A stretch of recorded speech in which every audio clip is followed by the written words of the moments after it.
Friends, मन को नियंत्रित करना जरूरी होता है क्योंकि अशांत मन हजारों सवालों का घर होता है। गौतम बुद्ध की इस कहानी से जानिए मन को शांत करने और जानने का तरीका। मन बहुत चंचल होता है, इसलिए वो अशांत रहता है और मन में जब तक अशांति रहेगी व्यक्ति हजारों सवालों से घिरा रहेगा। व्यक्ति को जब तक मन में चल रही सवालों के जवाब नहीं मिलेंगे उसका मन अशांत ही रहेगा। लेकिन मुख्य प्रश्न यह है कि मन को नियंत्रित कैसे किया जाए और मन को कैसे समझाया जाए। गौतम बुद्ध की इस कहानी में उन्होंने मन को जानने के लिए 6 चरणों के बारे में बताया है। शुरुआती 5 चरणों को जाने बिना आप मन को नहीं समझ सकते। जानते हैं इस कहानी के बारे में। एक बार एक व्यक्ति गौतम बुद्ध के पास गया और पूछा कि मन को नियंत्रित करने का पहला चरण क्या है। बुद्ध कहते हैं अपने मन को समझने का पहला चरण है इसके द्वारा दिए गए लालच की व्यर्थता को देखना। क्योंकि जब मन अशांत होता है तो कई तरह के लालच देता है। जिसने मन द्वारा दिए इन लालचों को पहचान लिया उसने मन को समझ लिया। फिर व्यक्ति ने पूछा, लेकिन हमें यह कैसे पता चलेगा हमारा मन हमें लालच दे रहा है और ये लालच व्यर्थ है। इसका जवाब देते हुए बुद्ध कहते हैं अनुभव से।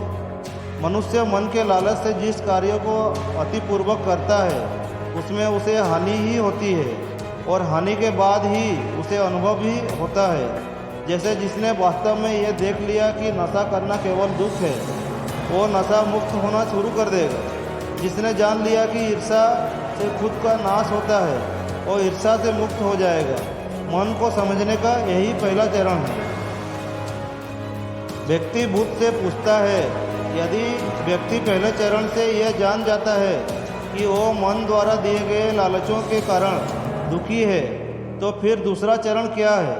बुद्ध कहते हैं खोज पर निकलना। दूसरे चरण के लिए ऐसे व्यक्ति की खोज पर निकलना होगा जो कि पहले ही अपने मन को जान इससे मुक्त हो चुका है, क्योंकि वही तुम्हारा मार्गदर्शन कर पाएगा। व्यक्ति कहता है, लेकिन ऐसे व्यक्ति की पहचान कैसे होगी। बुद्ध कहते हैं यही तीसरा चरण है। सुनना ही अपने मन को समझने का तीसरा चरण है। व्यक्ति कहता है, क्या इसे देखकर पता नहीं किया जा सकता। बुद्ध कहते हैं देखने में कोई व्यक्ति बहुत शांत और अच्छा लग सकता है, लेकिन उसके मन के भीतर क्या है ये उसके शब्दों से ही पता चलता है। लेकिन किसी की बातों पर तब तक विश्वास नहीं करना चाहिए जब तक कि वो तुम्हारे विवेक की कसौटी पर खरा ना उतर जाए। बुद्ध कहते हैं कर्म ही मन को समझने का चौथा चरण है। खुद को जानने के लिए सही दिशा में कर्म करना जरूरी है, लेकिन कर्म करते हुए व्यक्ति हर बार 2 गलतियां करता है। पहली गलती यह है कि शुरुआत ही नहीं करना और दूसरी गलती पूरा रास्ता तय नहीं करना।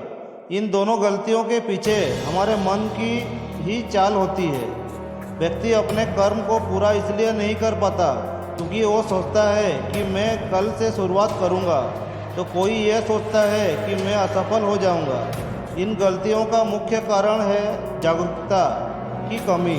इसके बिना मन व्यक्ति को उसके सही दिशा में चलने नहीं देता।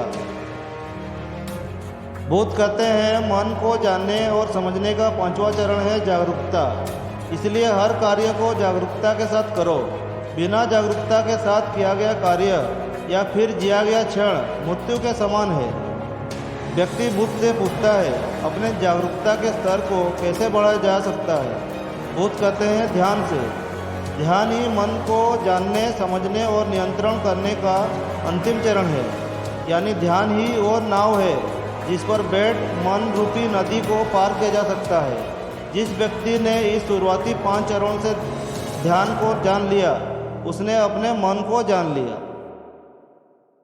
फ्रेंड्स, आप लोग को इस वीडियो कैसा लगा कमेंट करके ज़रूर बताइएगा। अच्छा लग रहा होगा तो लाइक करना ना भूलिएगा दोस्तों, और इस चैनल पे नए हो तो सब्सक्राइब करना ना भूलिएगा।